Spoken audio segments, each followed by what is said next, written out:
أعوذ بالله من الشيطان الرجيم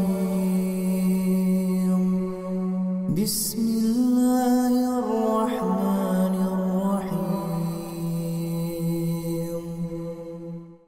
إن الحمد لله نحمده ونستعينه ونستغفره ونعوذ بالله من شرور أنفسنا ومن سيئات أعمالنا من يهده الله فلا مضل له ومن يضلل فلا هادي له وأشهد أن لا إله إلا الله وحده لا شريك له وأشهد أن محمدا عبده ورسوله لا نبي ولا رسول بعده يا أيها الذين آمنوا اتقوا الله حق تقاته ولا تموتن إلا وأنتم مسلمون أما بعد فإن أصدق الحديث كتاب الله وخير الهدي هدي نبينا محمد صلى الله عليه وسلم وشر الأمور محدثاتها فإن كل محدثة بدعة وكل بدعة ضلالة وكل ضلالة في النار. معاشر المسlimin wal muslimat, jamaah salat subuh yang semoga kita senantiasa dirahmati dan diberkahi oleh Allah Subhanahu wa taala. Insyaallah pada pagi yang diberkahi ini kita akan melanjutkan kajian kita dalam pembahasan sirah para sahabat, yakni kisah perjalanan para sahabat Nabi kita Muhammad sallallahu alaihi wasallam. Pada pertemuan yang lalu kita telah sempat membahas sahabat Sa'id bin Zaid,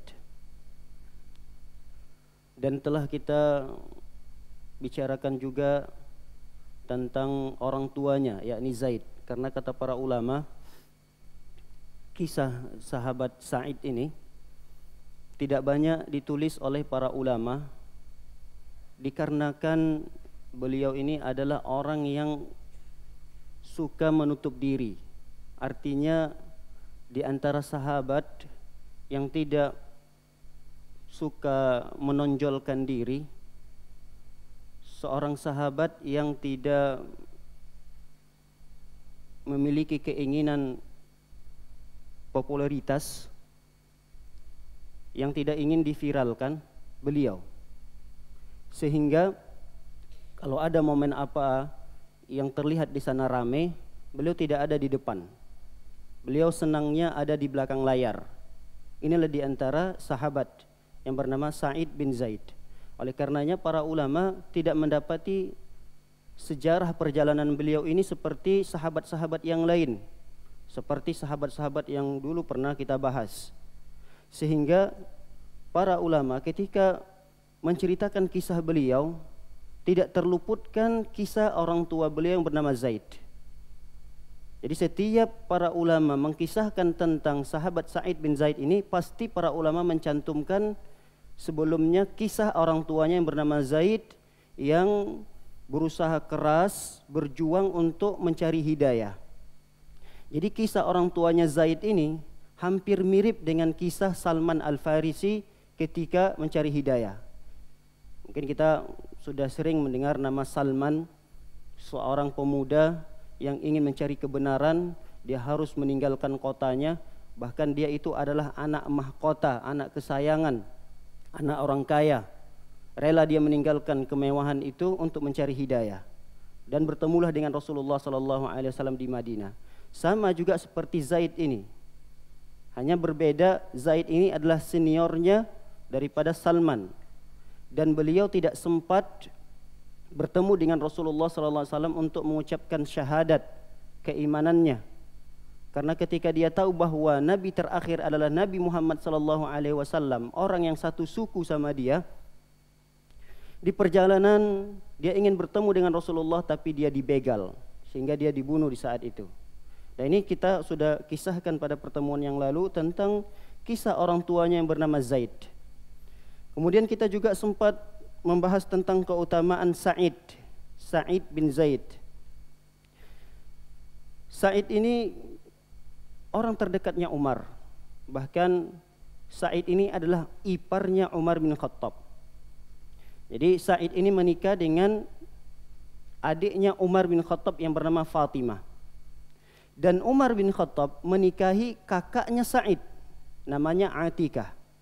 Jadi mereka ini saling, apa bahasa kita?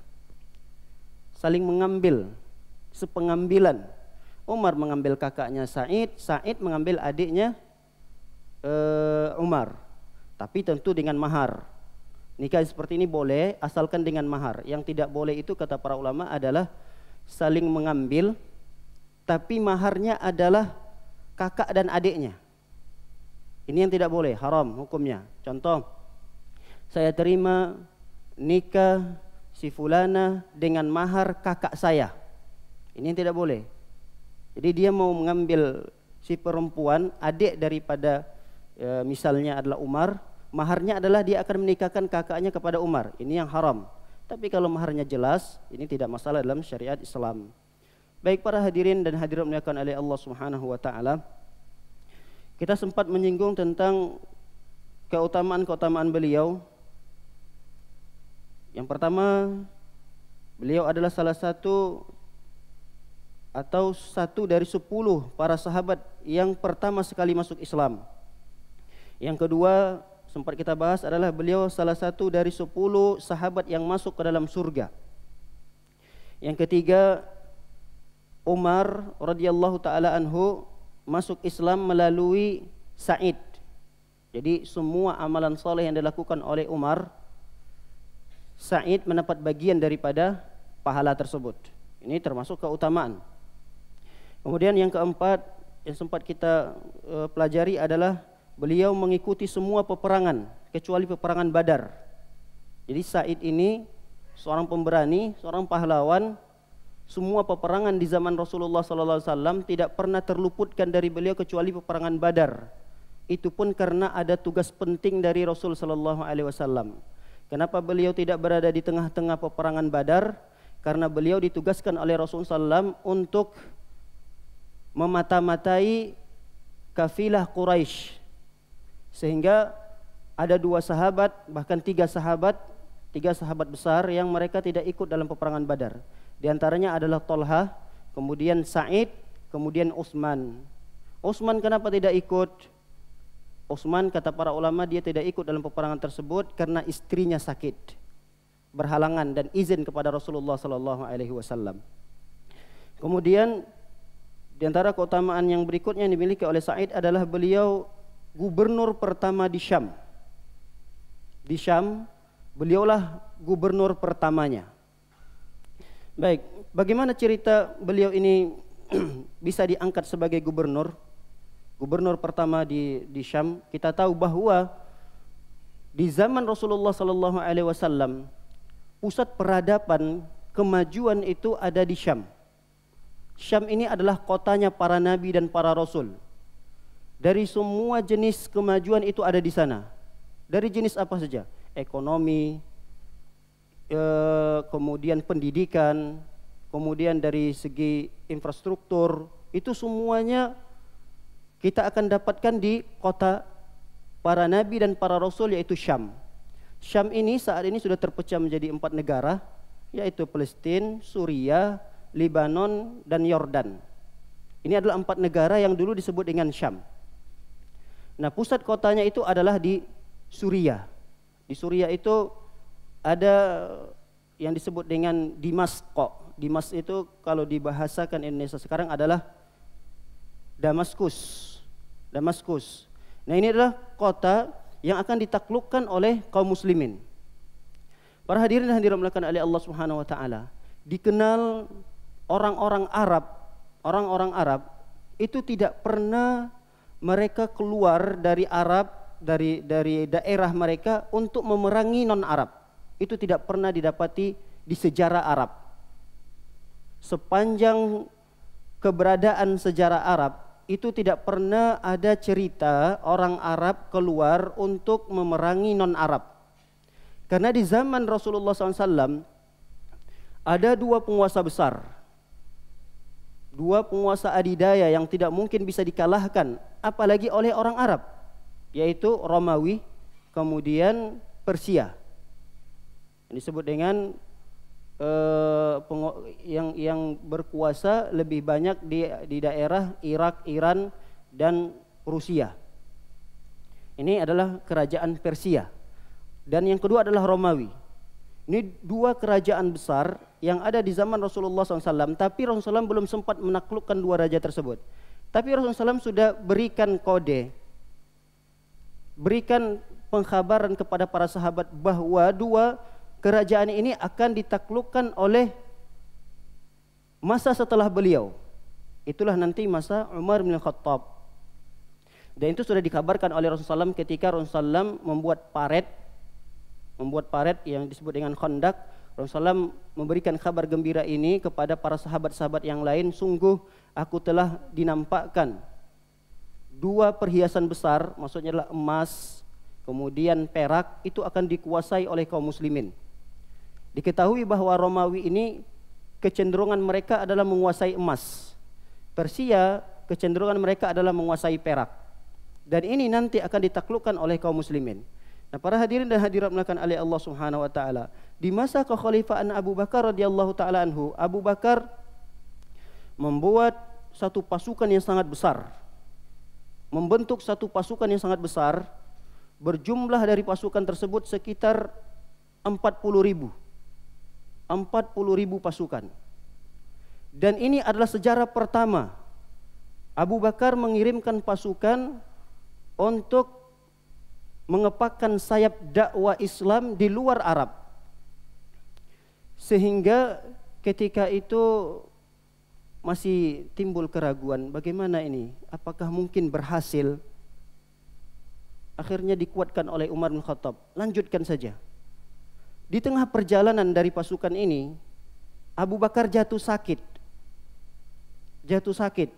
Karena pasukan ini dibentuk dan dikirim oleh Abu Bakar di zaman kekhalifahannya. Nah, di tengah perjalanan Abu Bakar sakit, dan karena kuatnya sakit tersebut menyebabkan beliau meninggal dunia.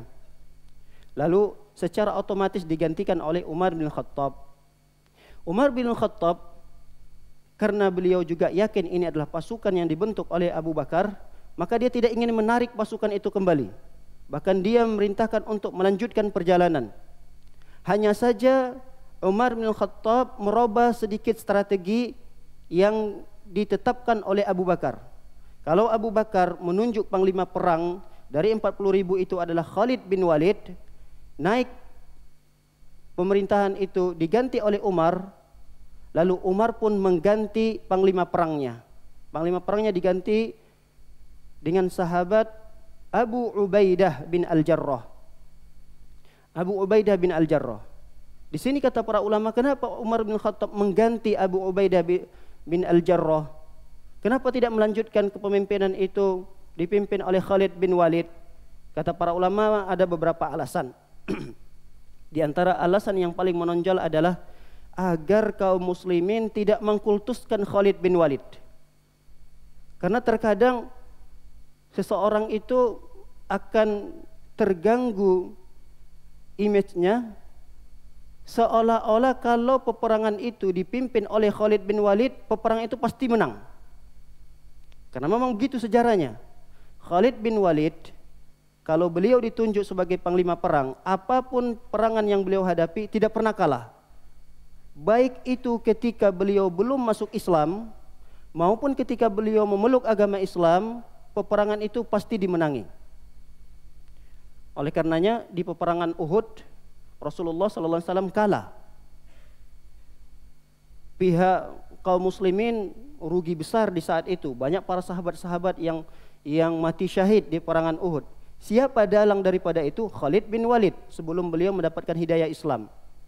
Nah, setelah beliau Islam, lalu ikut di peperangan Rasulullah SAW, setiap kali Rasulullah SAW menunjuk Khalid bin Walid sebagai panglima perang, peperangan itu tetap menang.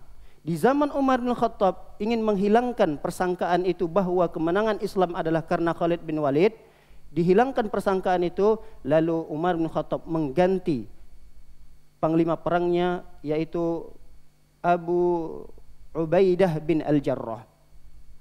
Nah, ini para hadirin dan hadirat makan oleh Allah SWT. Apakah di saat itu Khalid bin Walid sakit hati? Apakah di saat itu Khalid bin Walid sudah hilang moodnya untuk ikut berperang? karena jabatannya yang tinggi, panglima perang, lalu dijadikan sebagai prajurit biasa? Tidak. Itulah melihat keikhlasan para ulama, orang-orang soleh terdahulu. Apapun yang ditunjuk mereka, kalau itu adalah merupakan ibadah, walaupun kelihatannya ya sedikit merendahkan derajat dari panglima perang, bayangkan diturunkan jabatannya menjadi prajurit biasa. Harus diatur oleh Abu Ubaidah bin Al-Jarrah.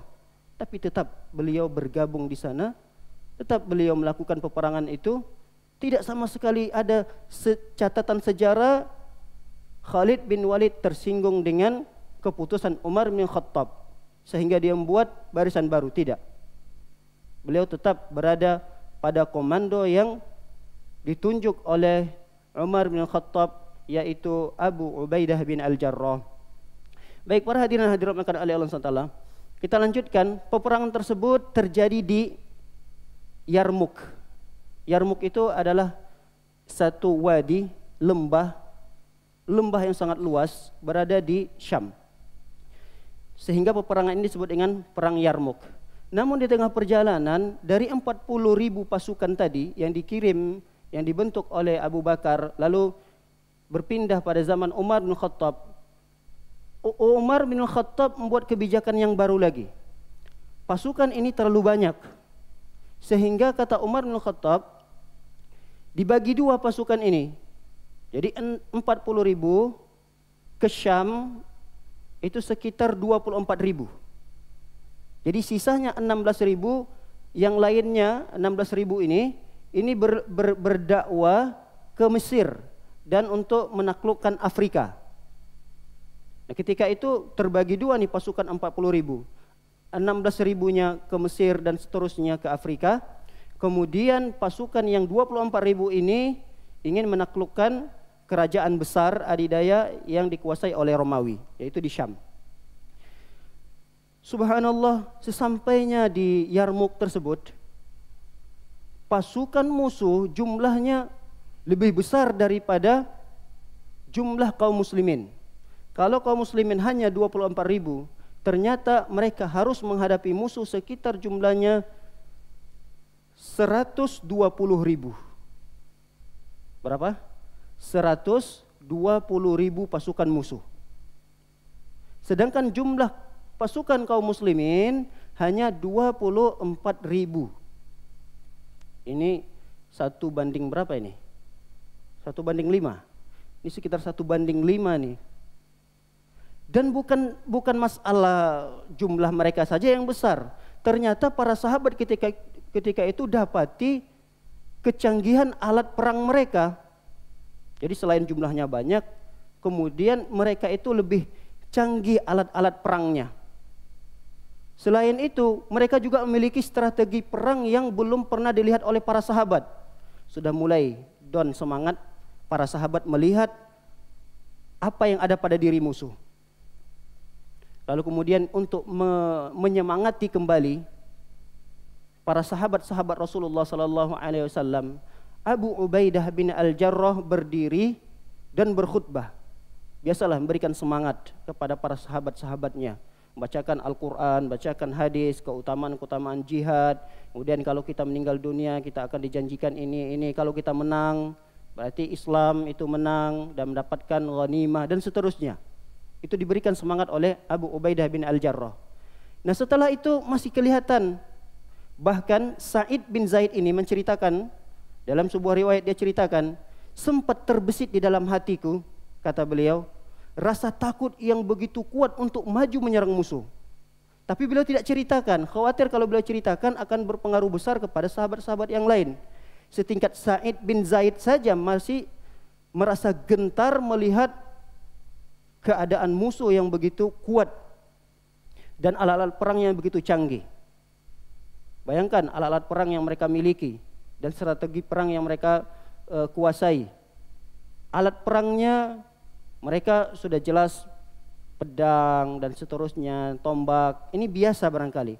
Tapi ada yang luar biasa daripada itu adalah 70.000 dari pasukan musuh sengaja berada diletakkan di depan, di barisan terdepan. yang dipenuhi dengan pakaian besi dari ujung rambut sampai ujung kaki. Semua besi kecuali cuma bola matanya doang. Dan musuh-musuh yang diberi pakaian besi tersebut dari ujung kepala sampai ujung kaki diikat dengan rantai, sehingga 70.000 dari pasukan ini, pasukan musuh ini, mereka tidak bubar.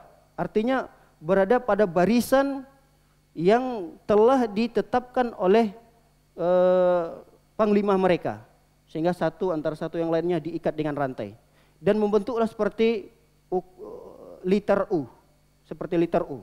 Jadi itu terus berjalan pelan-pelan untuk menyerang kaum muslimin yang ada di depan. Ya, liter U itu seperti, untuk memudahkan pemahaman lagi, adalah seperti busur panah, persis seperti busur panah. Mereka maju pelan-pelan karena badan mereka berat. Nah, para hadirin dan hadirat oleh Allah SWT, melihat keadaan seperti itu, para sahabat sudah mulai kembali hilang semangatnya. Lalu kemudian ada seorang sahabat yang beliau juga ingin memotivasi sahabat yang lain. Setelah Abu Ubaidah bin Al-Jarrah berkhutbah, berikan semangat, ada seorang sahabat lagi ingin beri semangat kepada sahabat-sahabat yang lain.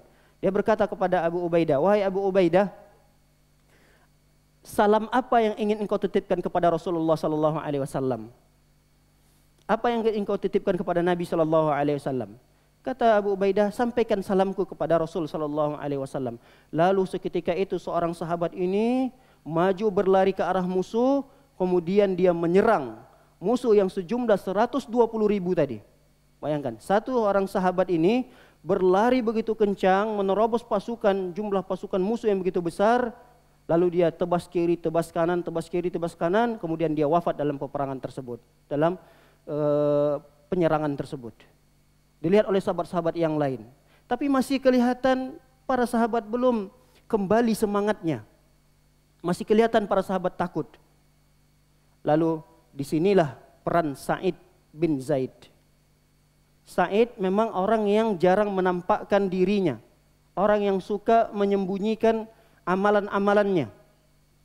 Tapi dalam momen ini beliau luar biasa. Beliau lihat ada celah. Disinilah celah ini, apabila beliau menonjolkan diri, maka akan berpengaruh besar kepada orang lain. Sehingga beliau termasuk orang yang sangat pintar melihat celah dan sangat sigap. Oh, ini celah di mana saya harus masuk di sana. Lalu apa yang dilakukan oleh Sa'id untuk memotivasi sahabat-sahabat yang lain? Beliau turun dari kendaraannya, lalu beliau berguling-guling di padang pasir tersebut. Setelah berguling-guling mengeluarkan jurus-jurusnya, lompat sana, lompat sini. Orang-orang sahabat juga kaget, ini kenapa nih Sa'id? Setelah dia lompat sana, lompat sini, mengeluarkan jurus-jurusnya, kemudian dia berlari ke arah musuh. Dia serang musuh tersebut, bahkan yang dia serang adalah musuh yang paling kuatnya. Jadi antara deretan 70.000 tadi yang di depan itu, ada satu musuh yang itu adalah paling kuatnya. Ya, kalau kita di barisan kaum muslimin adalah panglima perangnya. Itulah yang dihajar oleh Sa'id bin Zaid. Dia tebas kiri, tebas kanan, tebas kiri, tebas kanan, tumbanglah dan tewaslah dari pasukan musuh yang tadi orang yang terkuatnya.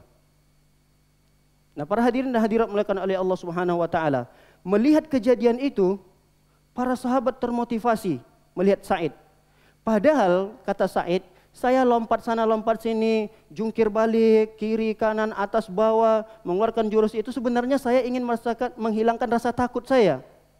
Kata beliau, itu hanya hila saja. Kata beliau, saya ingin menghilangkan rasa takut. Menghilangkan rasa gemetar, lututnya mungkin gemetaran, sehingga dia lompat sana lompat sini, mengeluarkan jurus. Sebenarnya tidak ada jurus-jurus itu. Tapi ketika sudah hilang rasa takut itu, beliau langsung berlari ke arah musuh, beliau serang musuh yang paling terkuat. Melihat penyerangan itu, lalu musuh-musuh yang kembali rasa takut itu berada pada hati-hati mereka. Kenapa? Karena panglima perang mereka yang mereka kultuskan, inilah orang yang terkuat, habis dibantai oleh Sa'id bin Zaid di saat itu. Bayangkan, ini akan menguatkan semangat berjuang kaum muslimin dan melemahkan semangat juangnya orang-orang kafir. Nah, inilah kata para ulama peran Sa'id di peperangan Yarmuk tersebut. Beliau bisa memotivasi sahabat secara tidak langsung dengan apa yang beliau lakukan tersebut. Nah, ini di antara kisah beliau di peperangan Yarmuk tersebut. Baik, ada peperangan yang kedua. Peperangan yang kedua, beliau memang orangnya tidak suka menampakkan amalan, karena memang terdapat hadis Rasulullah SAW yang beliau amalkan. Rasulullah SAW mengatakan, Innallaha la yuhibbul abda. Sesungguhnya Allah Subhanahu wa taala tidak mencintai, tidak menyukai seorang hamba, mohon maaf, itu hadis yang lain. Innallaha yuhibbul abda. Sesungguhnya Allah mencintai seorang hamba, at-taqi yang bertakwa, al-ghani yang merasa cukup, kemudian al-khafi. Al-khafi itu yang tidak suka popularitas, yang suka belakang layar saja. Nah, itulah hadis yang diamalkan oleh beliau. Namun di peperangan yang kedua, berada di Palestina, disebut dengan peperangan Al-Ajnadin. Peperangan ini peperangan kecil, lalu dikomandoi oleh Khalid bin Walid. Khalid bin Walid dalam peperangan tersebut membiarkan pasukannya dipanah oleh musuh. Karena Khalid bin Walid mengira nanti kalau anak panah mereka sudah selesai habis, kita serang musuh tersebut. Tapi tidak disetujui oleh Sa'id bin Zaid, sehingga beliau berkomunikasi kembali kepada Khalid bin Walid. Wahai Khalid bin Walid, kenapa sahabat-sahabat kita dibiarkan dipanah oleh musuh? Ya mungkin ada 1, 2, 3 sahabat yang terkena, walaupun ada sahabat yang menghindar, ada yang sahabat yang berlindung di balik tamengnya. Tapi tetap itu tidak nyaman dilihat oleh Sa'id. Akhirnya Sa'id mengatakan, kenapa kita tidak serbu saja, kita serang saja. Kata Khalid, baik kalau begitu kita serang. Diseranglah di saat permintaan Sa'id bin Zaid tersebut. Nah, peperangan itu dimenangi lagi oleh kaum muslimin. Dan itu atas saran dan perannya Sa'id bin Zaid radhiyallahu taala anhu. Para hadirin dan hadirat dimuliakan oleh Allah Subhanahu wa taala. Di antara keutamaan Sa'id bin Zaid adalah doanya dikabulkan oleh Allah Subhanahu wa taala. Doa beliau dikabulkan oleh Allah Subhanahu wa taala. Dalam sebuah riwayat, dan riwayat ini terdapat dalam Sahih Bukhari dan Sahih Muslim, sampai pada seorang sahabat bernama Urwah bin Zubair. Anna Sa'id bin Zaid bin Amr bin Nufail, sesungguhnya Sa'id bin Zaid pernah dituntut oleh seorang perempuan, yang bernama Arwa bin Aus. Arwa bin Aus ini datang ke gubernur Madinah di saat itu, yang bernama Marwan bin Al-Hakam. Jadi posisinya Sa'id bin Zaid sekarang menjadi rakyat biasa. Ketika beliau menjadi gubernur pertama di Syam, beliau didorong lagi untuk melanjutkan periode yang kedua. Beliau menolak. Saya tidak mau, saya mau jadi orang biasa. Akhirnya dari Syam beliau pindah lagi ke Madinah, kota Nabi SAW. Di kota Nabi itu beliau tidak berada dekat dengan masjid. Bahkan beliau itu mencari daerah yang terpencil lagi, yang disebut dengan daerah Atiq. Atiq ini sekitar 7 kiloan lah dari Masjid Nabawi. Jadi 7 kiloan lagi. Dan itu berada di pinggiran-pinggiran kota Madinah. Beliau memilih di tempat tersebut. Nah, para hadirin dan hadirat makhluk Allah SWT, di daerah Atiq itu beliau membeli tanah lah, sebidang tanah kecil. Kemudian di situ beliau bangun rumah beliau. Nah, sedikit ada sengketa dengan seorang perempuan yang bernama Arwa bin Aus. Dalam riwayat yang lain Arwa bin Uwais. Tapi yang benar adalah Arwa bin Aus. Nah, Arwa bin Aus ini datang ke gubernur yang bernama Marwan bin Al-Hakam, menceritakan kepada Marwan tersebut, wahai Marwan, saya telah dizalimi oleh Sa'id bin Zaid. Dia telah memindahkan patokan tanah, pancang tanah itu tandanya di sini, tapi dia pindahkan. Jadi tanah yang sekarang dia bangun rumah di sana terdapat ada kebun kormanya, itu tanah saya. Karena dia telah memindahkan pancang tanahnya, batasan tanah itu dipindahkannya. Lalu Sa'id dipanggil oleh Marwan bin Al-Hakam.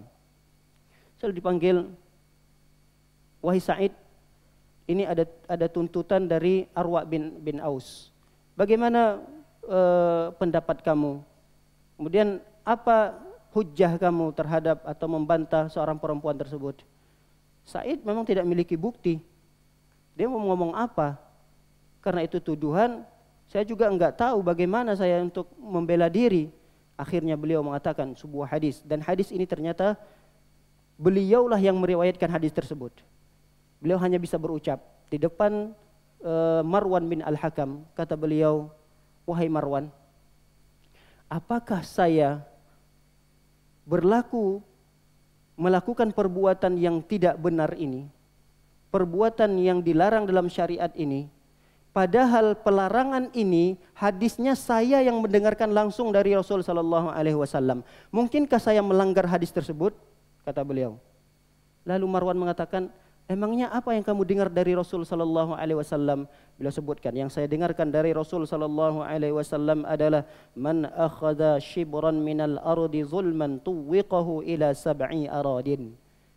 Rasulullah sallallahu alaihi wasallam pernah saya dengar berucap, kata beliau, siapa orang yang mengambil sejengkal saja tanah orang lain secara zalim, sejengkal, apalagi tuduhan itu kepada saya lebih dari sejengkal tanah.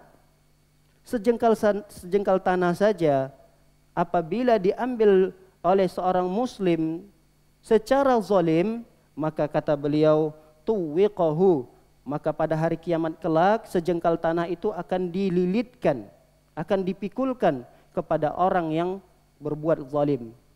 Sejengkal tanah itu bukan bayangan kita sejengkal tanah bagian atasnya saja, tetapi sejengkal tanah itu ditarik sampai ke 7 lapisan bumi. Jadi dari bagian atas permukaan tanah itu tarik sampai 7 lapis bumi. Nah 7 lapis bumi itu akan dipikulkan kepada orang yang mengambil tanah orang lain secara zalim. Mungkinkah saya melanggar hadis ini padahal hadis ini saya dengarkan langsung dari Rasul sallallahu alaihi wasallam? Kata beliau. Lalu Marwan bin Al-Hakam pun langsung terdiam. Tapi karena memang Marwan bin Al-Hakam menghukumi secara zahir, sehingga beliau pun menetapkan yang salah itu adalah Sa'id bin Zaid. Itulah para ulama terdahulu. Karena Sa'id bin Zaid juga tidak memiliki bukti-bukti yang kuat, kemudian terlihat secara zahir, memang qadi, hakim menghukumi orang itu secara zahir. Bukan karena dia berpihak kepada yang salah, tidak. Karena mungkin pendalilan orang-orang yang menuntut ini sangat kuat, sehingga dia menangkan si perempuan tersebut. Padahal ini sahabat Rasulullah SAW, iya sahabat Rasulullah SAW sekalipun. Begitu juga terjadi di zaman Ali bin Abi Thalib. Ali bin Abi Thalib di saat itu adalah sebagai khalifah, dilaporkan oleh rakyatnya, dituduh sebagai pencuri, dimenangkan oleh qadinya tersebut, si penuntut. Jadi yang bersalah itu adalah Ali bin Abi Thalib. Bayangkan khalifah di saat itu. Padahal Ali bin Abi Thalib bisa mengatakan kepada qadinya, kepada hakimnya, menangkan saya. Tapi itu tidak dilakukan oleh Ali bin Abi Thalib. Begitu juga Sa'id. Tapi Sa'id merasa dirinya terzalimi, beliau hanya bisa berdoa. Beliau posisi tersebut adalah orang yang dizalimi. Nah beliau hanya bisa berdoa. Kata beliau yang sebuah doanya, Allahumma in kanat kadhibatan fa'ami basaraha. Ya Allah, jika benar perempuan ini dusta dalam ucapannya tersebut. Ya Allah, jika si perempuan ini berdusta ya Allah dalam ucapannya itu, fa'ami basaraha, butakanlah penglihatannya. Waqtulha fi ardiha, dan matikanlah dia di bumi tersebut. Di tanah yang tadi beliau mengaku itulah tanah beliau. Wafatkan beliau di tanah tersebut. Lalu dalam riwayat tersebut diceritakan, fama matat hatta dhahaba basaruha. Kata para ulama, tidaklah wanita tersebut meninggal dunia kecuali sebelum dia meninggal dunia matanya sudah buta. Jadi dikabulkan oleh Allah SWT doa Sa'id bin Zaid tersebut. Ya Allah, butakan matanya dan wafatkan dia di tanah tersebut. Nah kata para ulama, si wanita Arwa ini sebelum dia wafat matanya dihilangkan penglihatannya oleh Allah Subhanahu wa taala di akhir-akhir hayatnya. Setelah hilang penglihatannya, dia mungkin berjalanlah di kebun-kebunnya tersebut. Di sana terdapat sumur. Sumur itu adalah tempat ya penghidupan beliau juga untuk mengambil air dan seterusnya. Nah, tanpa disengaja dia berjalan di tanah tersebut, berada di depan sumur itu dan tergelincir kakinya, masuklah ke dalam sumur itu dan meninggal di dalam sumur yang berada di tanah itu. Doa ini dikabulkan oleh Allah Subhanahu wa taala. Kemudian fabainama hiya tamshi fi ardiha, manakala dia berjalan-jalan di tanahnya tersebut, idz waqa'at fi hufratin famatat, kemudian dia jatuh di lubang. Ada para ulama mengatakan di sumur, kemudian dia wafat karena jatuh di sumur tersebut. Nah, hadis ini para hadirin dimuliakan oleh Allah Subhanahu wa taala menunjukkan bolehnya bagi orang yang dizalimi untuk mendoa kejelekan. Lihat. Makanya hati-hati dengan perbuatan zalim. Karena perkara zalim ini adalah perkara yang mendatangkan sial untuk kita yang pelaku zalim. Jadi pelaku zalim itu akan sial di dunia, terlebih-lebih adalah di akhirat. Di dunia disegerakan oleh Allah Subhanahu wa taala azabnya. Oleh karenanya Rasulullah SAW bersabda dalam sebuah hadisnya, "Ma min dzambin ajdaru an yu'ajjilallahu al-'uquba li sahibiha fid dunya." Tidak ada satu dosa yang Allah segerakan azabnya di dunia ini, bahkan Allah simpan sisa azab itu di akhirat. Berarti di dunia diazab, disegerakan azabnya, di akhirat juga disimpan, disisakan untuk mengazab orang tersebut. Apa dosa itu? Al-baghyi, yaitu dosa kezaliman. Dosa kezaliman. Dan orang yang dizalimi ini hati-hati dengan doanya. Karena doa orang yang dizalimi dengan Allah Subhanahu wa taala tidak ada perantara. Oleh karenanya Rasulullah SAW mengatakan, ittaqi da'watal mazlum fa innahu laisa bainaha wa bainallahi hijab. Hati-hati dengan doa orang yang dizalimi. Karena tidak ada penghalang antara Allah dengan doa orang tersebut. Artinya doa orang tersebut dikabulkan. Oleh karenanya dalam hadis yang lain Rasulullah SAW bersabda, salasu da'awatin mustajabah. Ada 3 doa yang dikabulkan oleh Allah Subhanahu wa taala. La syakka fihinna, tidak diragukan lagi. Artinya yakin doa itu pasti dikabulkan. Di antara dari 3 doa tersebut adalah da'watu al-mazlumin. Doanya orang-orang yang dizalimi. Siapa orang yang dizalimi ini? Apakah orang yang soleh saja doanya dikabulkan? Tidak. Siapapun orang yang dizalimi, apakah dia orang soleh atau tidak soleh, bahkan orang kafir sekalipun, kalau dia pada posisi yang dizalimi, yang menzalimi adalah muslim, ketika orang kafir ini berdoa, doanya bisa dikabulkan oleh Allah Subhanahu wa taala.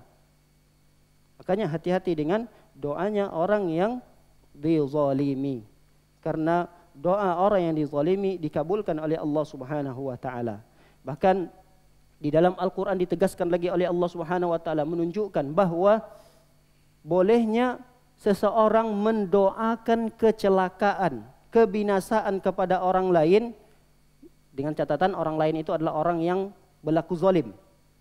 Al-Quran menegaskan hal tersebut. Kata Allah Subhanahu wa taala, la yuhibbullahu an Allah Subhanahu wa taala berfirman dalam Al-Quran disebutkan la yuhibbullahu al-jahrata bil qawli.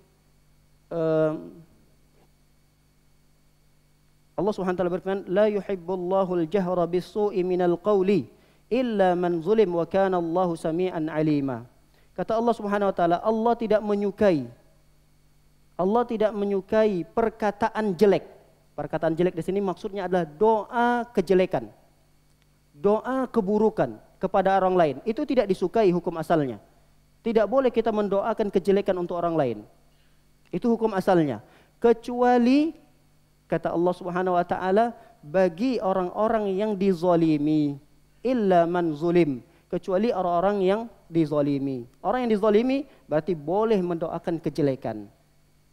Hanya saja tentu yang lebih utama adalah bersabar dan memaafkan. Ini tentu yang lebih afdal. Sebagaimana firman Allah Subhanahu wa taala, "Waliman sabara wa ghafara fa innahu min azmil umur." Kata Allah Subhanahu wa taala, kalau dia berlaku sabar, kemudian memaafkan orang yang menzalimi tersebut, inilah perkara yang mulia kata Allah Subhanahu wa taala. Namun kalau ada orang yang ingin membalas kezaliman dengan kezaliman yang sama, itu tidak mengapa. Catatannya tidak boleh melampaui batas. Misal orang menzalimi kita cuma sekedar menyakiti diri kita. Kita tidak boleh mendoakan kejelekan untuk keluarganya, untuk istrinya, untuk anaknya, untuk orang tersebut. Ini namanya berlebihan doa tersebut. Ini haram hukumnya. Oleh karenanya Allah SWT mengatakan, "Faman i'tada 'alaikum fa'tadu 'alaihi bimithli ma i'tada 'alaikum." Siapa orang yang berlaku zalim kepada kalian, boleh balas kezalimannya, tapi kezaliman yang serupa. Tidak boleh melampaui batas. Orang menzalimi, merusak motor kita. Kita doakan, ya Allah, rusaklah mobilnya. Ini enggak adil. Haram hukumnya, kata para ulama. Ya semisal kalau motor kita yang rusak, kita boleh berdoa kepada Allah, ya Allah, lakukanlah, balaslah perbuatannya seperti beliau melakukan kezaliman itu kepadaku, ya Allah. Ini boleh.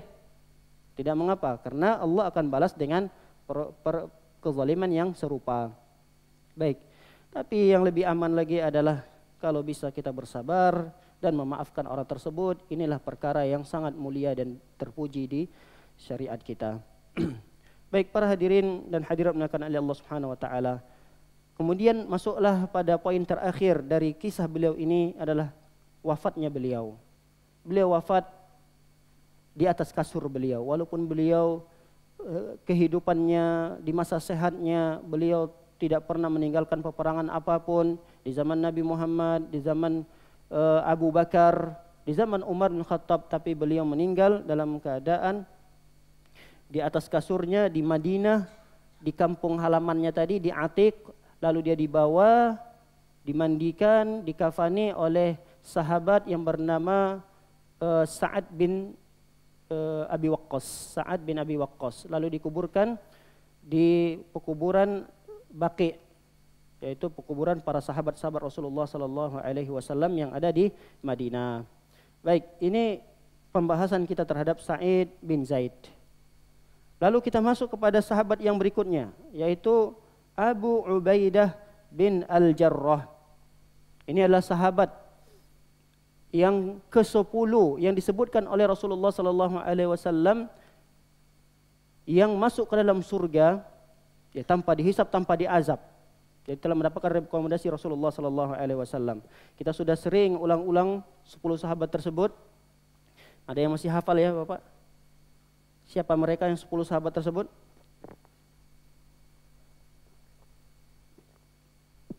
Ya, 4 sahabat yang pertama sudah hafal kita.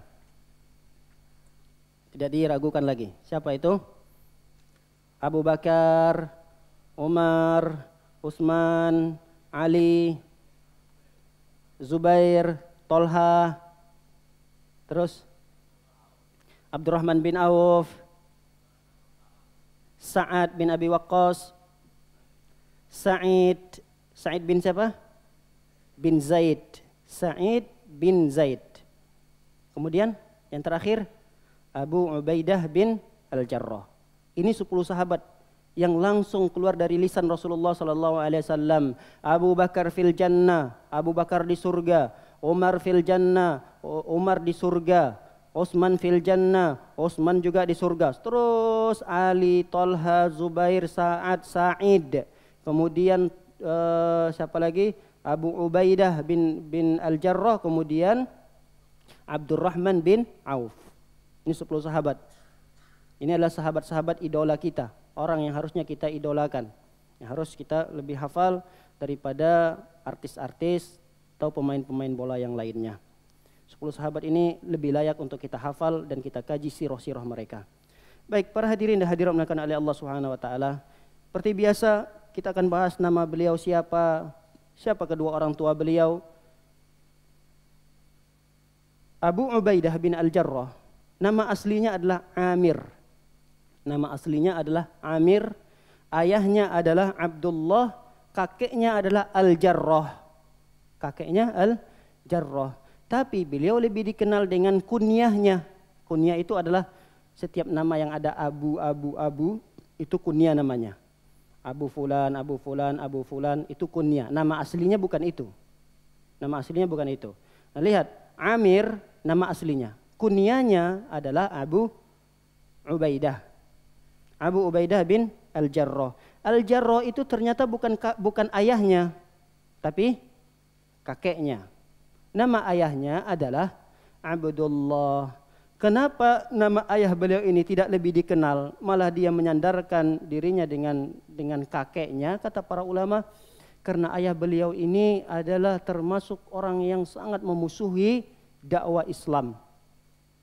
Bahkan nanti akan ada satu kisah tersendiri tentang permusuhan ayahnya. Dan permusuhannya itu bukan hanya kepada Nabi Muhammad, bukan hanya pada Islam, kepada anaknya sendiri. Di peperangan Badar, Abu Ubaidah bin Al-Jarrah dikejar oleh orang kafir, satu orang kafir dikejar. Dilihat oleh para sahabat, ini siapa? Kenapa Abu Ubaidah bin Al-Jarrah tidak kembali menyerang? Kenapa dia menghindar? Dia lihat ada orang tersebut, dia pindah lagi. Kemudian datang orang ini lagi, dia lari, berpindah pada tempat yang lain. Dilihat oleh para sahabat. Ternyata yang mengejar-ngejar beliau itu adalah ayahnya sendiri, mencoba untuk membunuhnya. Tapi di situ ketika pada keadaan yang memang betul genting, daripada beliau diam, tidak membalas, beliau yang akan tewas di peperangan tersebut, peperangan Badar itu. Pada akhirnya Abu Ubaidah pun menebaskan pedangnya ke arah orang kafir ini. Sehingga wafat dan matilah orang kafir itu. Dilihat ternyata itulah ayahnya sendiri. Nah, pelajar ini bukan artinya seorang muslim boleh membunuh orang tuanya yang kafir. Ini beda, situasinya beda. Ini kejadiannya di mana? Perang. Kalau di rumah itu beda. Jangan sampai nanti ketika mendengarkan ceramah ini, dia masih memiliki keluarga kafir, saudaranya, adiknya, kakaknya, sampai di rumah dia asa golok di dapur. Dia tebas pula ayahnya. Tadi ada dalil yang menjelaskan itu, bahkan turun sebuah ayat memuji Abu Ubaidah bin Al-Jarrah dalam perkara itu. Jadi tidak dicela Abu Ubaidah karena dia membunuh orang tuanya, tidak tercela sama sekali, bahkan dipuji oleh Allah Subhanahu wa taala dalam Al-Quran surah Al-Mujadilah ayat yang ke-22. Dipuji oleh Allah Subhanahu wa taala. Kata Allah Subhanahu wa taala, la tajidu qauman yu'minuna billahi wal yawmil akhir yuwadduna man hadallaha wa rasulahu walau kanu aba'ahum aw abna'ahum. Kata Allah Subhanahu wa taala, sungguh wahai Muhammad, engkau tidak akan mendapati sekelompok kaum yang beriman kepada Allah, beriman kepada hari kiamat, yang mereka berkasih sayang kepada orang-orang yang memusuhi Allah dan Rasulnya. Jadi Nabi Muhammad ditegaskan oleh Allah Subhanahu wa taala, wahai Muhammad, kamu tidak akan dapati sekelompok kaum yang mereka beriman kepada Allah, beriman kepada hari kiamat, yang mereka itu berkasih sayang kepada orang-orang yang jelas permusuhannya terhadap Allah dan Rasulnya. Walaupun sekalipun orang itu adalah aba'ahum, ayah-ayah mereka, au abna'ahum, anak mereka, au ikhwanahum, sekalipun mereka itulah saudara-saudara mereka, au ashiratahum, walaupun itu adalah keluarga besar. Tidak boleh kita berkasih sayang. Ini disebut dengan akidah al-wala wal bara. Al-wala, loyalitas kita kepada kaum muslimin, cinta kasih kita kepada sesama muslim seakidah. Al-bara adalah berlepas diri. Tidak boleh kita berkasih sayang kepada orang kafir. Namun ada perintah, kalau bukan di dalam peperangan seperti ini, kita misalnya memiliki orang tua yang kafir, tetap ada perintah untuk berbakti kepada kedua orang tua tersebut. Walaupun dia kafir. Jadi tetap ada perintah bakti dari Allah Subhanahu wa taala, dari Rasul sallallahu alaihi wasallam untuk seorang anak kepada orang tua yang masih kafir. Namun ketika di peperangan, karena memang terlihat dia menyerang, bahkan sudah menghindar, dia serang lagi, menghindar, dia serang lagi, lalu dibunuh oleh Abu Ubaidah bin Al-Jarrah. Ternyata itu adalah ayah beliau sendiri. Dan beliau kenal, makanya beliau menghindar. Tapi para sahabat tidak tahu siapa orang kafir tersebut. Ketika dibunuh ternyata itu adalah orang tuanya Abu Ubaidah bin Al-Jarrah. Baik para hadirin dan hadirat oleh Allah Subhanahu wa taala. Nama beliau Amir bin Abdullah bin Al-Jarrah bin Hilal bin Uhaib bin Dabbah bin Al-Haris bin Fihir. Nah, Fihr ini adalah kakek yang kesekian yang nanti akan bertemu dengan nasabnya Rasulullah sallallahu alaihi wasallam. Jadi beliau ini satu nasab dengan Rasulullah, ketemunya di Fihr. Kalau Rasulullah sallallahu alaihi wasallam setelah Fihr itu memiliki anak yang bernama Ghalib. Jadi Fihr memiliki beberapa orang anak. Ada anaknya bernama Ghalib. Dari Ghalib itu nanti lahirlah Nabi Muhammad sallallahu alaihi wasallam. Fihr juga memiliki anak bernama Al-Haris. Dari Al-Haris itulah akan lahir Abu Ubaidah bin Al-Jarrah. Nah, Fihr ini kata para ulama digelar dengan gelar Quraisy. Jadi kalau dikatakan suku Quraisy, nah Quraisy itu adalah gelar sehingga dijadikan gelar itu karena disematkan Quraisy menjadi suku besar. Sehingga dari Quraisy itu pun melahirkan suku-suku kecil-kecil lagi. Nah, Quraisy itu nama aslinya adalah Fihr ini. Nama aslinya adalah Fihr. Makanya kalau kita dapati ada orang Arab yang menyandarkan setelah namanya misalnya Abdullah Al-Qurashi. Al-Qurashi itu berarti dia suku Quraisy. Al-Fihri itu berarti kakeknya yang Fihr ini. Al-Fihri. Baik. Kemudian ibunya, siapa ibunya? Ibunya adalah Umaymah. Ibunya yang bernama Umaymah bintu Ghanam bin Jabir. Ibunya ini adalah seorang perempuan yang memiliki nasab yang luar biasa, istimewa di tengah-tengah orang Arab. Jadi memiliki nasab yang sangat istimewa di kalangan orang Arab. Jadi kalau bahasa kita darah apa nih Pak? Darah birunya orang Arab. Nah, namanya Umaymah bintu Ghanam. Dijelaskan oleh para ulama, Ibnu Hajar pun menyebutkan bahwa ibu dari Abu Ubaidah bin Al-Jarrah ini menemui Islam. Masih hidup di zaman dakwah itu disebarluaskan oleh Rasulullah sallallahu alaihi wasallam sehingga beliau pun memeluk agama Islam. Jadi ibunya alhamdulillah mendapatkan hidayah Islam. Adapun ayahnya tidak diberikan hidayah tersebut oleh Allah Subhanahu wa taala. Nah, para hadirin dan hadirat oleh Allah Subhanahu wa taala. Adapun kisah Abu Ubaidah bin Al-Jarrah di masa-masa jahiliyahnya tidak disebutkan oleh para ulama sejarah karena beliau itu memang masuk Islamnya dalam keadaan masih muda sekali. Jadi tidak terlihat beliau melakukan perkara-perkara yang menyimpang di zaman jahiliyah. Sehingga tidak disebutkan oleh para ulama bagaimana beliau berada di fase jahiliyah. Tidak disebutkan secara langsung. Para ulama menyebutkan keutamaan beliau ketika beliau masuk ke dalam Islam. Baik, di antara keutamaan beliau adalah yang pertama, beliau satu dari 10 sahabat yang dijamin masuk surga. Ini sudah jelas. Kalaulah seandainya itu, hanya itu saja keutamaan dimiliki oleh Abu Ubaidah bin Al-Jarrah, maka niscaya cukuplah sudah itu keutamaannya. Ini sudah sangat besar sekali keutamaan ini. Namun ada keutamaan-keutamaan yang lain yang disebutkan oleh para ulama. Dari keutamaan yang kedua adalah satu dari 10 sahabat yang pertama masuk Islam.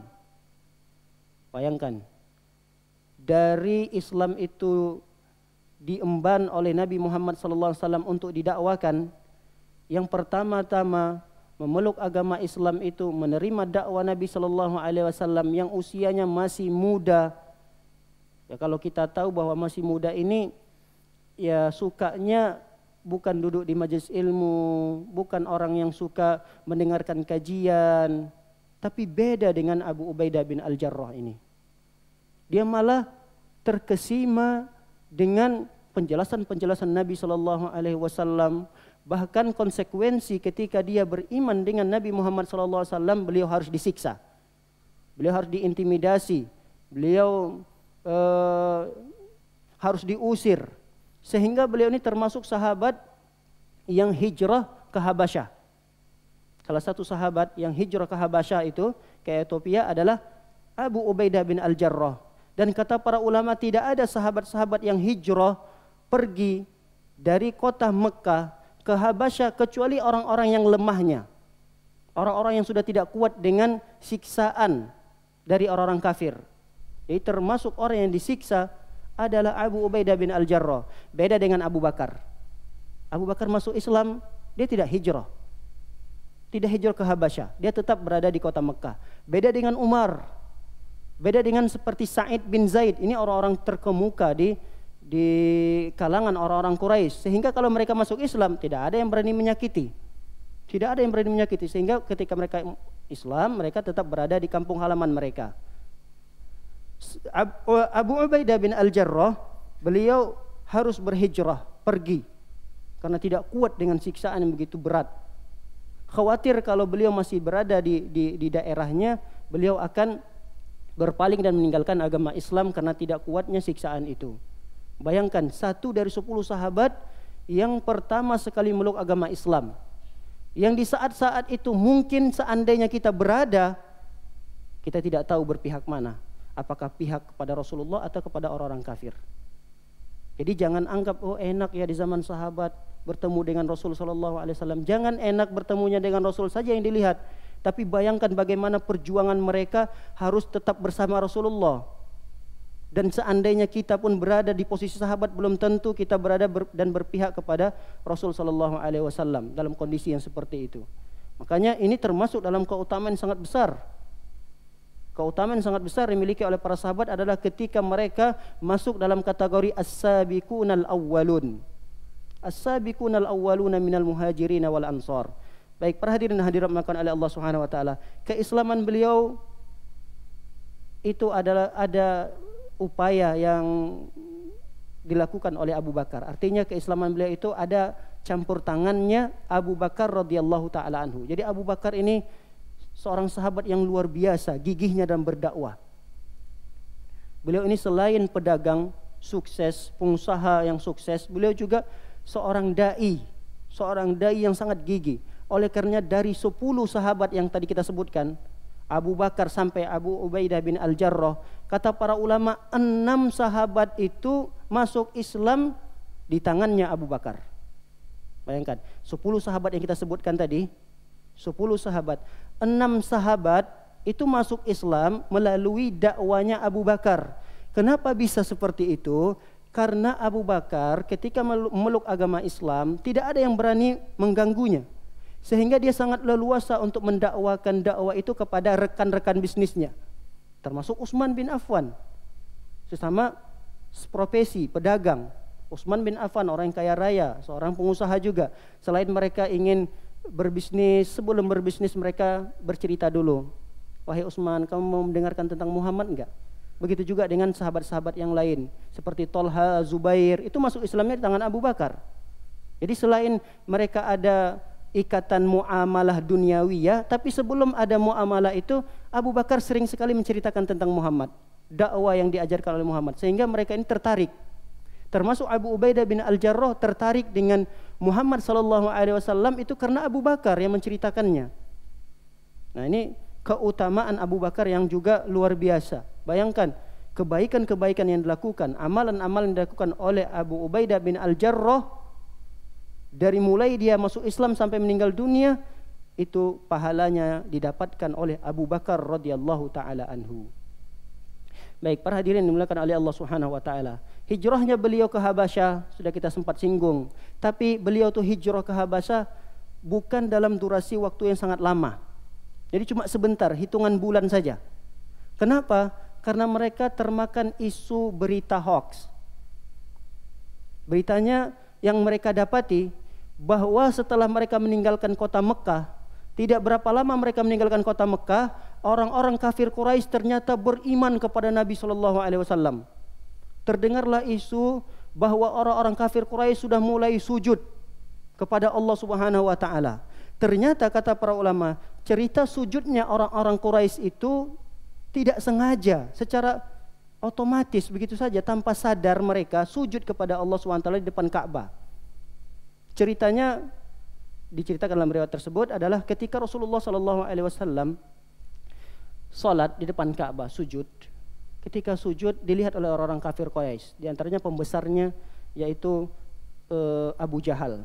Abu Jahal mengatakan kepada ya orang bawahannya, budak-budaknya atau karyawannya, dia mengatakan, siapa di antara kalian yang mau mengotori pundaknya Muhammad sallallahu alaihi wasallam dengan kotoran onta dan jeroan-jeroannya. Semua orang bersemangat untuk melakukan itu. Lalu mereka-mereka yang tadi ditawarkan oleh Abu Jahal mengambil kotoran onta, mengambil isi jeruan daripada onta tersebut, lalu mereka tempelkanlah, mereka letakkanlah di atas punggung Rasulullah sallallahu alaihi wasallam di saat Rasulullah sedang sujud. Penampakan itu dilihat oleh putri Rasulullah SAW Fatimah, sehingga Fatimah hanya bisa melihat, Ali cuma hanya bisa melihat, tidak bisa melakukan apa-apa. Mereka hanya meneteskan air mata melihat kondisi yang seperti itu. Lalu Rasulullah SAW pun berdiri kembali, selesai sholat beliau, Assalamualaikum warahmatullahi wabarakatuh, Assalamualaikum warahmatullahi. Beliau sama sekali tidak menggubris apapun yang dilakukan oleh orang-orang kafir Quraisy. Beliau membiarkannya. Setelah beliau biarkan, orang-orang kafir Quraisy itu masih berkumpul di sana. Beliau hanya membacakan satu surah, yaitu surah An-Najm. Lihat, satu surah, yaitu surah An-Najm. Karena orang-orang kafir Quraisy ini adalah orang-orang Arab, bahasa Arabnya fasih, dan mereka paham apa yang dibacakan oleh Rasulullah SAW, sehingga tidak perlu terjemahan lagi. Jadi Rasulullah SAW membaca, wan najmi idza hawa ma dhalla sahibukum wa ma ghawa wa ma yantiqu 'anil hawa in huwa illa wahyun yuha. Terus dibaca oleh Rasulullah SAW sampailah pada akhir surah. Lalu Allah SWT mengatakan, azifatil azifah laisa laha min dunillahi kashifah. Kemudian afamin hadzal hadisi ta'jabun wa tadhakuna wa la tabkun wa antum samidun fasjudu lillahi wa'budu. Habis akhir ayat tersebut. Rasulullah sujud. Disebut dengan sujud apa ini? Sujud tilawah. Karena di akhir ayat ini ada tanda seperti menara seperti itu. Nah, ini biasanya tanda kalau kita sampai pada ayat itu kita diperintahkan untuk sujud. Namanya sujud tilawah, sujud sajadah. Sujud tilawah dikenal dengan sujud tilawah. Rasul sujud tanpa sadar, hilang kendali. Orang-orang kafir Quraisy itu mendengar akhir daripada ayat ini dibacakan oleh Rasulullah dan melihat Rasulullah sujud, mereka pun hilang kendali mereka pun ikut sujud semuanya. Kemudian bangun Rasulullah dari sujudnya, mereka pun ikut bangun. Tapi dalam keadaan terheran-heran, kenapa kita pada sujud semua? Heran antara satu dengan yang lain, saling pandang-pandangan. Kamu sujud juga? Iya, saya juga sujud. Sana juga sujud. Semua orang sujud di saat itu. Nah, penampakan itulah lalu tersebar sampai ke Habasyah, bahwa orang-orang kafir Quraisy mulai sudah sujud kepada Allah Subhanahu wa taala. Mereka sudah mendapatkan hidayah. Karena para sahabat-sahabat Rasulullah SAW yang juga merindukan Nabi, rindu untuk bersama Nabi, mereka juga tidak sabar. Kalau sudah aman kondisi di Mekah, ngapain kita lagi berada di Habasyah ini? Kita di Habasyah ini kan cuma ingin menyelamatkan agama kita. Kita susah beragama di Makkah. Kalau kita sholat kita diganggu, kalau kita mengamalkan ini tidak boleh. Sehingga kita untuk menyelamatkan agama ini kita harus hijrah keluar. Nah, itu semua sudah hilang. Ayo kita pulang lagi ke Mekah. Akhirnya semua yang tadi hijrah dari Habasyah pulang semuanya ke Mekah lagi. Ternyata apa yang mereka dapati? Berita itu tidak benar. Hanya diambil berita sepotong, mereka sujud, tapi sujudnya itu karena apa? Bukan karena mereka masuk Islam. Sujudnya itu karena memang mereka hilang kendali karena akibat sihir dari bacaan Al-Quran Rasul Sallallahu Alaihi Wasallam. Makanya Al-Quran ini diwanti-wanti oleh pembesar-pembesar Quraisy kepada rakyat-rakyatnya. Dia mengatakan jangan dengarkan Muhammad kalau baca Al-Quran. Kenapa? Karena mereka mengira bahwa bacaan Al-Quran itu akan bisa mempengaruhi. Memang benar, Al-Quran ini bisa mempengaruhi, bacaan Al-Quran bisa mempengaruhi. Sehingga mereka mewanti-wanti orang-orang kafir Quraisy jangan sekali-kali dengarkan bacaan Muhammad. Tapi orang yang mewanti-wanti itu diam-diam juga mendengarkan bacaan Al-Quran Nabi Muhammad Sallallahu Alaihi Wasallam.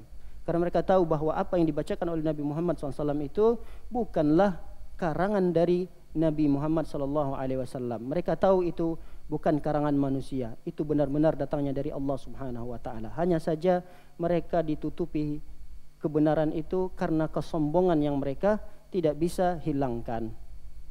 Baik, para hadirin dan hadirat melakukan oleh Allah Subhanahu Wa Taala. Setelah beliau hijrah, ini termasuk keutamaan. Kenapa itu hijrah keutamaan? Karena hijrah ibadah. Hijrah ke Habasyah adalah ibadah kata para ulama, sehingga ini dimasukkan dalam kategori keutamaan yang dimiliki Abu Ubaidah bin Al-Jarrah. Keutamaan yang berikutnya adalah beliau menampakkan bukti keimanannya yang begitu besar kepada Islam. Bagaimana beliau menampakkannya? Di peperangan Badar yang telah kita ceritakan tadi, di mana beliau tega mengeluarkan pedangnya dan menghunuskan kepada ayah sendiri. Dan ini sekali lagi bukan pada setiap momen, karena ini adalah momennya sangat berbeda, kondisinya berbeda. Ini di peperangan, sehingga nama beliau memang tidak disebutkan dalam Al-Quran, tapi sikap yang beliau tunjukkan itu diabadikan oleh Allah dalam Al-Quran. Ini juga suatu luar biasa, keutamaan yang sangat besar. Ayat ini turun, sepotong ayat ini turun, itu dikarenakan sikap Abu Ubaidah bin Al-Jarrah. Beliau menampakkan keimanannya dan keseriusannya kepada Nabi SAW dan keseriusannya kepada Allah Subhanahu wa taala dengan beliau membunuh orang tuanya di medan perang tersebut, sehingga diabadikan oleh Allah Subhanahu wa taala sikap itu. Baik, di antara keutamaan yang berikutnya kata para ulama adalah Abu Bakar radhiyallahu taala anhu sempat menunjuk Abu Ubaidah bin Al-Jarrah sebagai pengganti beliau kelak. Jadi Abu Ubaidah bin Al-Jarrah ini termasuk calon khalifah yang sangat kuat sekali, sehingga Abu Bakar pernah bimbang setelah beliau sakit, ini saya mau menunjuk siapa ini? Karena setelah Abu Bakar itu khalifah hanya sekedar ditunjuk langsung oleh Abu Bakar. Nah, zaman Umar bin Khattab ada musyawarah 6 orang sahabat senior. Jadi di zaman Abu Bakar, kata Abu Bakar, pilih, terserah kalian.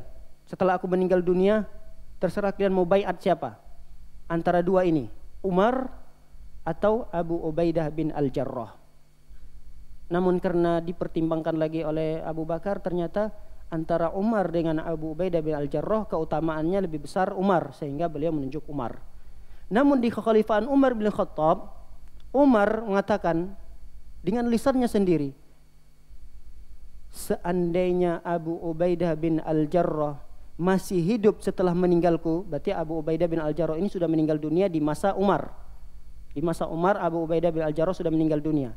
Kata Umar bin Khattab, seandainya Abu Ubaidah bin Al-Jarrah masih hidup setelah aku meninggal dunia, niscaya tampuk kepemimpinan ini aku serahkan kepada Abu Ubaidah bin Al-Jarrah.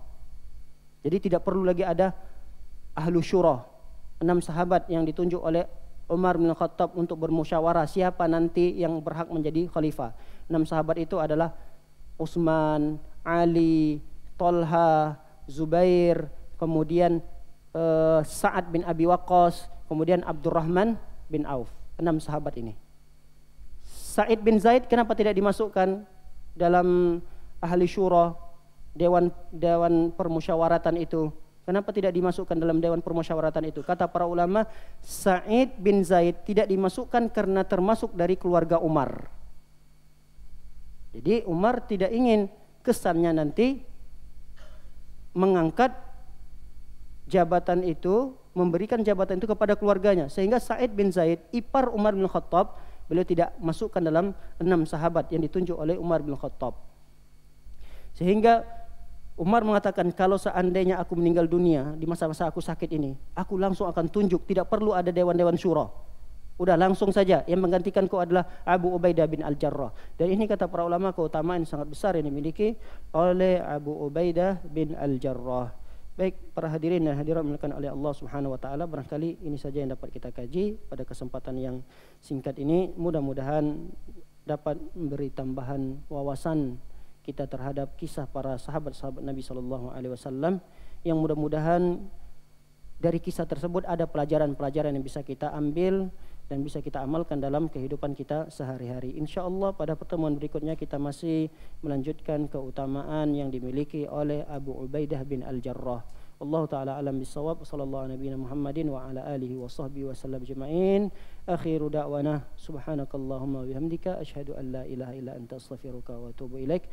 Assalamualaikum warahmatullahi wabarakatuh.